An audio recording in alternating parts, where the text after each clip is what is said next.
یہ ایک شعر ہے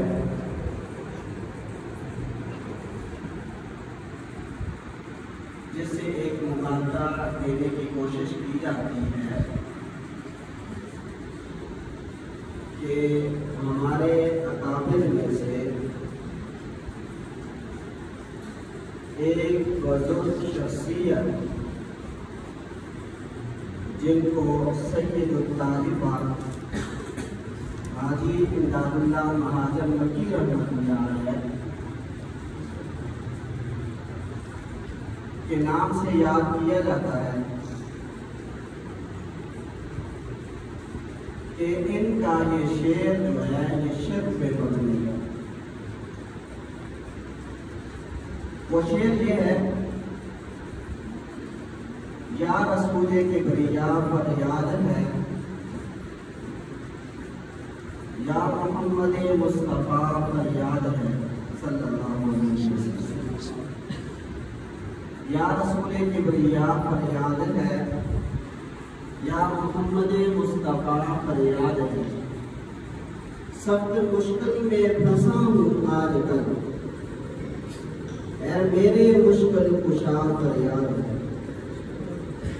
یہ کلیات امدادیہ کے اندر یہ اشعار موجود ہیں۔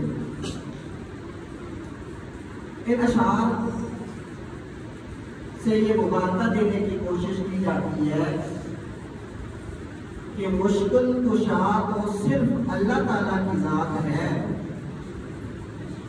اب دیکھیں دیوبند والوں کو کہ ان کے پیر و مرشد حاجی امداد اللہ مہاجر مکی رحمۃ اللہ علیہ وہ تو نبی علیہ السلام کو مشکل کشا کہہ رہے، تو اس سے پتہ چلتا ہے کہ ان کا عقیدہ اور نظریہ یہ ٹھیک نہیں۔ میں تفصیلی طور پہ بات نہیں کرتا، خلاصے کے طور پہ ایک بات سمجھانا چاہتا ہوں۔ لیکن علوم کئی طرح کے ہیں، کئی طرح کے فن ہیں۔ اب ایک علم ہے جس کو علم فقہ کہتے ہیں، اور ایک علم ہے جس کو علم تصوف کہتے ہیں، اور ایک علم ہے جس کو علم العقائد کہتے ہیں۔ اب یوں سمجھ لیں کہ بڑے جو علوم ہیں وہ تین قسم پر مشتمل ہیں: علم العقائد، علم تصوف اور علم فقہ۔ ہر فن کی اپنی اپنی اصطلاحات ہیں۔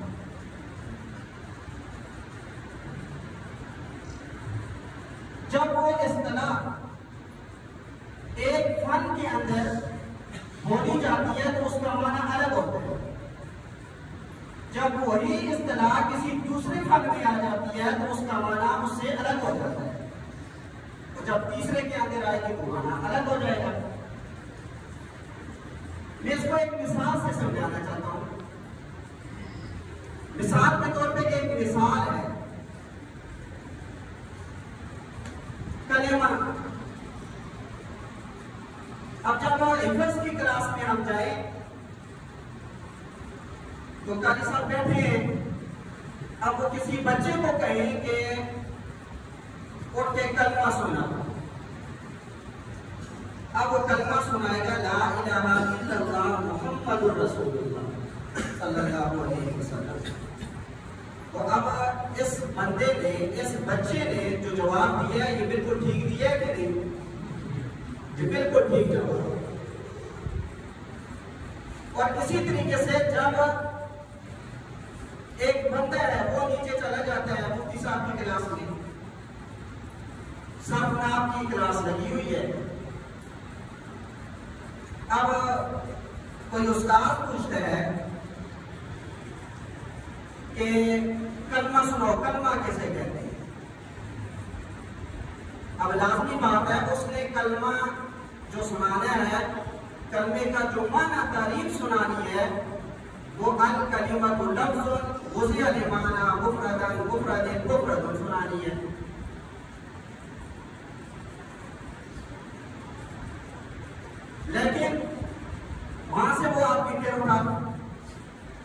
اب ایک کلاس میں آ کے بیٹھ گیا، بچوں کی کلاس لگی تھی، اب دیکھا یہاں پہ کچھ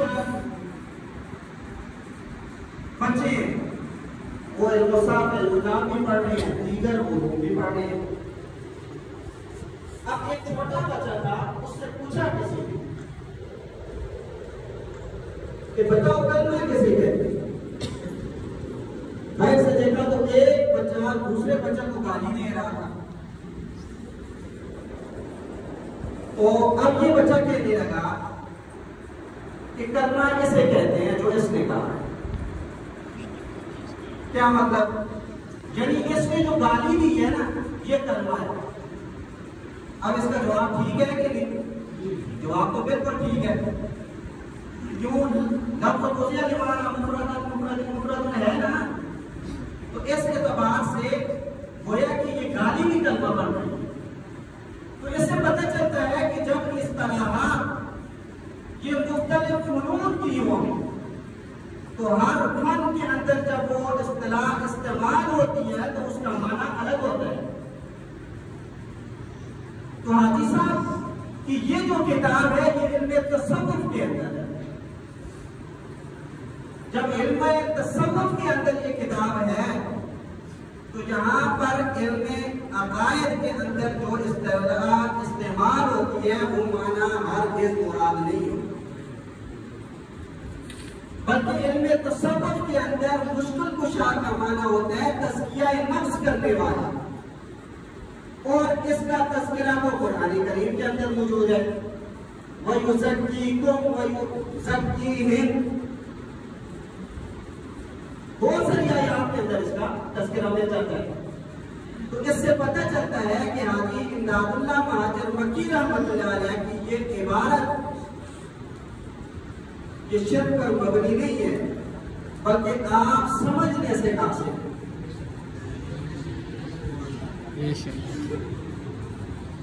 دیکھیں جب علم کے اندر تمیز نہ کر سکے بندہ تو وہ بندہ کیوں سمجھ لے خود اپنے آپ کو تباہ و برباد کر دے۔ مجھے باتیں تو کئی یاد آ رہی ہیں، میرے اس پہ ایک علامہ رومی رحمۃ اللہ علیہ کی مثنوی کے اندر ایک حکایت انہوں نے لکھی ہے، اس کو بطور مثال کے آپ کے سامنے پیش کرتا ہوں۔ علامہ رومی رحمۃ اللہ علیہ نے فرمایا ایک جنگل کے اندر شیر تھا، اب وہ بہت سارے جانوروں کو تنگ کرتا، کبھی ایک کو مارتا کبھی دوسرے کو۔ اب ان جانوروں نے آپس میں مشورہ کیا، مشورہ کر کے یہ بات کہی کہ آپ کو ہمیں تنگ کرنے کی ضرورت نہیں ہے، آپ اپنی جگہ پہ بیٹھے رہے، ہر روز ایک بکری آپ کے پاس پہنچے، آپ کی خوراک ہوتی ہے ایک بکری، وہ پہنچائے گی۔ کئی دن تک یہ سلسلہ چلتا۔ ایک دفعہ ایک بکری کی باری آئی، اس کو کہا کہ جاؤ آج تیری باری ہے۔ تو اس نے کہا یہ تو نہیں ہو سکتا، آج میں جاؤں اور وہ مجھے کھا لے۔ اب وہ بڑی چلاک تھی تو وہ نہیں گئی۔ اب شیر آ گیا راستے میں، یہ راستے میں جا کے کھڑی ہو گئی۔ اس نے کہا تمہیں سیدھے طریقے سے بات سمجھ نہیں آتی۔ اس نے کہا کیا ہوا؟ اس نے کہا میرے وقت سے آج تم لیٹ ہو گئی۔ اس نے کہا پہلے بات میری سنو نا، اس کے بعد فیصلہ کرتے ہیں۔ ایک شیر ہو نا جس کے لیے ہر روز ایک بکری جائے پھر بات سمجھ آتی ہے، لیکن میں کیا کروں؟ راستے سے آ رہی تھی، ایک کنواں تھا، تالاب تھا بڑا، اب وہاں پہ ایک دوسرا شیر پڑا تھا، وہاں سے اس نے کئی بکریاں مار دی۔ تو لازمی بات ہے ہمارا وعدہ تو ایک بکری کا تھا۔ اس نے کہا اچھا، چلو آؤ مجھے بتاؤ، میں پہلے دیکھتا۔ اب وہ لے کے گئی تو اب ایسا ہوا کہ ایک کنویں کے اوپر لے کے گئی نا، تو اس نے کہا یہ نیچے دیکھو ذرا، لازمی بات ہے پانی میں آدمی دیکھے تو اپنی شکل تو نظر آتی ہے۔ اب اس نے ایسا کیا کہ جب نیچے دیکھا نا، بکری نے پیچھے سے دھکا دیا، کام ہی کیا۔ اس نے کہا بس اب جان ہی چھوڑ دی۔ اب دیکھو یہ شیر جو ہے اس نے اپنی جان ختم کر دی ہے، تباہ و برباد کر دی ہے۔ اس کی وجہ کیا بنی ہے؟ یہ تمیز نہیں کر سکا، یہ فرق نہیں کر سکا کہ ہاں میں الگ ہوں اور یہ جو نیچے تصویر نظر آ رہی ہے یہ الگ نہیں، میری ہے. تو یہ جو حضرات بولتے ہیں عبارات پر، یہ حقیقتاً یہ ہے کہ یہ ان علوم کے اندر فرق نہیں کر سکتے، باقی کوئی بات نہیں. یہ ایک تحقیقی جواب ہے. اسی طریقے سے اگر یہ بات مان لی جائے، بالفرض والمال مان لیتے ہیں، آپ اسی بات کو عقائد میں لے آتے ہیں، آپ کی بات مان کے، تو پھر اس کا کیا جواب ہوگا؟ حاجی صاحب چونکہ کامل اولیاء میں سے تھے اور حاجی صاحب کو اللہ کے نبی صلی اللہ علیہ وسلم کے ساتھ بڑی محبت تھی، تو حاجی صاحب کے اس کلام کو، یہ جو مشکل کشا کی عبادت ہے، اس کا یہ معنی کیا جائے گا کہ گویا کہ حاجی صاحب روزہ رسول پہ گئے اور روزہ رسول پہ جا کے انہوں نے یہ بات کہی کہ ہے اللہ کے نبی صلی اللہ علیہ وسلم، آپ میرے لیے دعا فرمائیں، میری طرف روحانی توجہ فرمائیں، آپ میرے لیے دعا فرمائیں کہ میں آج کل بڑی مشکلوں میں پھنسا ہوں، تو اللہ اس مشکل سے مجھے نکالا. اب دیکھیں اگر یہ عبادت ہو تو کوئی اعتراض نہیں ہے، اس میں تو اختلاف ہے ہی نہیں کہ اللہ کے نبی صلی اللہ علیہ وسلم کے روزے کے اوپر اگر کوئی شخص جاتا ہے اور جا کے دعا نہ فرماتا ہے تو کوئی اختلاف نہیں. وَلَوْ أَنَّهُمْ إِذْ ظَلَمُوا أَنفُسَهُمْ جَاءُوكَ فَاسْتَغْفَرُوا اللَّهَ وَاسْتَغْفَرَ لَهُمُ الرَّسُولُ لَوَجَدُوا اللَّهَ تَوَّابًا رَحِيمًا. حضرت علی رضی اللہ تعالیٰ عنہ کی تفسیر میں فرماتے ہیں ایک دیہاتی نبی علیہ السلام کے روزے پہ گیا اور روزے پہ جا کر اس نے یہی آیت پڑھی اور پھر فرمایا ہے اللہ تو نے اپنے نبی کے ذریعے سے یہ وعدہ فرمایا تھا اگر کوئی شخص میرے نبی کے پاس آتا ہے اور نبی اس کے لیے دعا کرتا ہے تو اللہ اس کی توبہ کو قبول فرما لیتا ہے.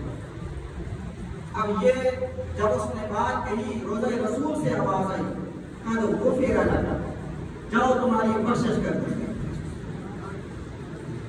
اب دیکھیں اس عبادت کو اگر عقائد کی اس میں لائیں گے تو پھر اس کا یہ جواب بنے گا کہ گویا کہ حاجی امداد اللہ مہاجر مکی رحمت اللہ علیہ یہ عبارت جو لکھی ہے یہ اس وجہ سے لکھی ہے تاکہ روزہ رسول کے سامنے جا کر یہ اشعار پڑھیں.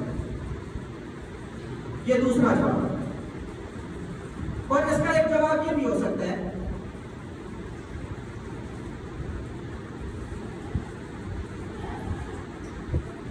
کہ حاجی صاحب نے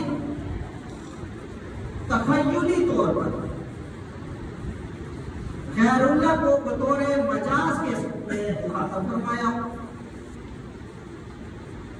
گویا کہ انہوں نے یہ خیال کیا ہے کہ میں نبی علیہ السلام کے روزے پہ اور جب روزے پہ ہوں تو پھر انہوں نے یہ اشعار پڑھے سخت مشکل میں پھنسا ہوں آج کل اے میرے مشکل کشا فریاد ہے. جب یہ اشعار پڑھے ہیں تو جب روزہ رسول پہ ہے نا تو اب تو بالکل یہ عبارت گویا کہ عشقیہ اشعار پہ مبنی ہے.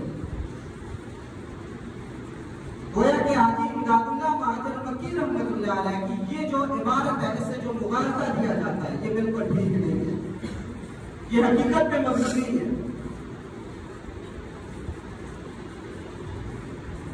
باتیں تو یہی آتی ہیں ذہن میں، تو اس وجہ سے اس عبادت کو ہم شرکیہ نہیں کہتے بلکہ یہ ہمارے ہی حاجی صاحب اور ان کی عبادت یہ عشق پہ مبنی ہے، شرک پہ مبنی نہیں ہے۔ جو شرک پہ مبنی کہتے ہیں ان کو چاہیے کہ وہ اپنی عقل کا علاج کروائیں۔ وآخر دعوانا الحمدللہ رب العالمین۔